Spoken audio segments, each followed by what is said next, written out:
Tour sparked outrage and shock this month when the organization announced that it would merge with its Saudi-backed rival Live Golf. Human Rights Watch said, quote, Saudi Arabia's state fund will apparently largely control professional golf while also sports washing the country's dismal human rights record. Once upon a time, that sentiment, believe it or not, was actually shared by the PGA Tour Commissioner Jay Monahan, who said last year, quote, you'd have to be living under a rock to not understand the implications of involving yourself with the Saudis. His words, not mine.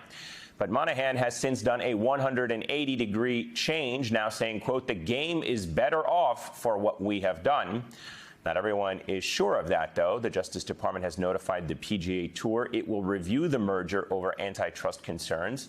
Democratic Congressman John Garamendi of California was one of the first members of Congress to actually condemn the merger. He has since introduced legislation to strip the PGA Tour of its corporate tax exemptions. Congressman Garamendi joins me now. Congressman, it's great to see you again on the show. Thanks for coming on. So what do you make of this complete 180 from the PGA? How do you explain it? Money, money, money, money, and billions of dollars of money. The Saudi Sovereign Wealth Fund has perhaps as much as $1 trillion in their accounts, and they're spending it. They're buying players, a couple $100 million here and there for a soccer player, and who knows what Monahan got out of this, but it's all about money. And it is just absolutely outrageous that we would allow the Saudi Sovereign Wealth Fund and all the bad things that they have done to the United States, to Mashriga and others, to be able to profit and benefit from a tax exemption. PGA is a charity. Why would PGA be a charity when it makes $1.5 billion a year? Good question. We ought to terminate that and let PGA be a standard corporation, let them pay their income taxes. And if they want to do a charity, well, go ahead and make your charitable donation. Let's talk about this notion that Human Rights Watch laid out, that this is effectively an effort to sports wash Saudi Arabia's human rights record. Do you see that? I mean, is there cause to believe that that's what they're doing? Oh, absolutely. There's no doubt that Saudi Arabia is using its vast sums of money, which, by the way, that's our gas. When you go to the gas pump, that's Saudi money that you're putting into that credit card, and it goes off to Saudi Arabia.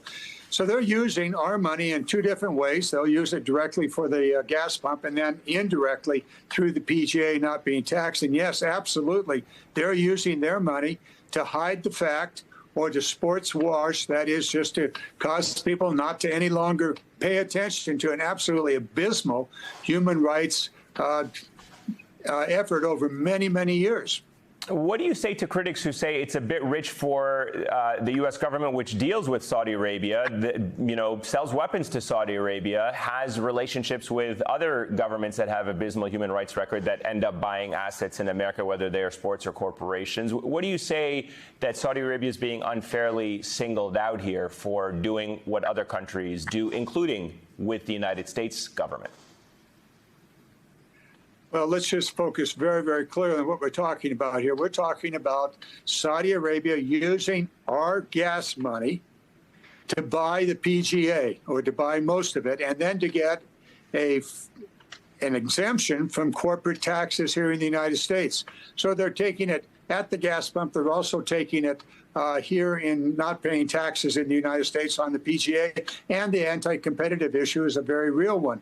All of those things add up. Yes, we do sell arms to Saudi Arabia. And yes, Saudi Arabia has been a very serious problem in the Middle East. You might ask the Yemenis how they feel about Saudi Arabia. Unfortunately, the United States has not moved away from petroleum fast enough, and we are still dependent on petroleum. Saudi Arabia controls so much of the world supply that they're able to manipulate the price. About 7 months ago, President Biden went to Saudi Arabia and asked Saudi Arabia to increase its production so that the world supply of petroleum would increase and the prices would come down. He came back empty-handed in what I believe was a very embarrassing situation. And just a week and a half ago, Saudi Arabia further reduced its supply of oil to the world, which will once again increase prices here in the United States. What do we do about this? Well, first of all, we don't give them a tax break. If they want to own all of the professional golf systems, as they are doing now, then they sure as hell ought to be paying taxes in the United States on the profit that they're making here. Secondly, we ought to look very, very seriously at the anti-competition issue. If you own a golf course, for example, Bedminster, a month ago, you could go to the PGA and say, hey, I'm open on August. You want a tour here? You could also go to Leaf. You could play one off against the other. Not any longer.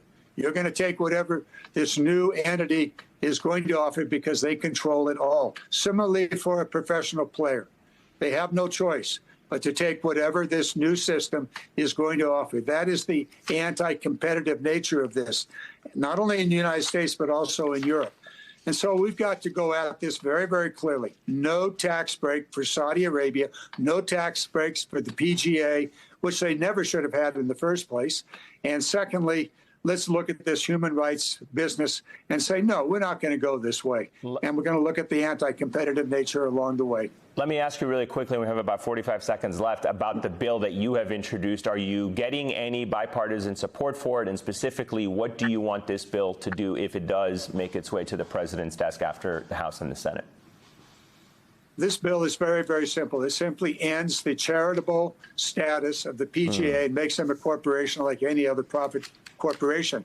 Yes, we do have support. This bill was actually introduced by the Trump administration in 2017. It was not in the final bill. A couple of Republican senators have introduced the bill, and there are many members of Congress and the Senate that are looking at this seriously and saying, hey, this is something we ought to do. We ought to end the tax break for the PGA, and certainly Saudi Arabia ought not be benefiting from a tax-exempt operation here in the United States.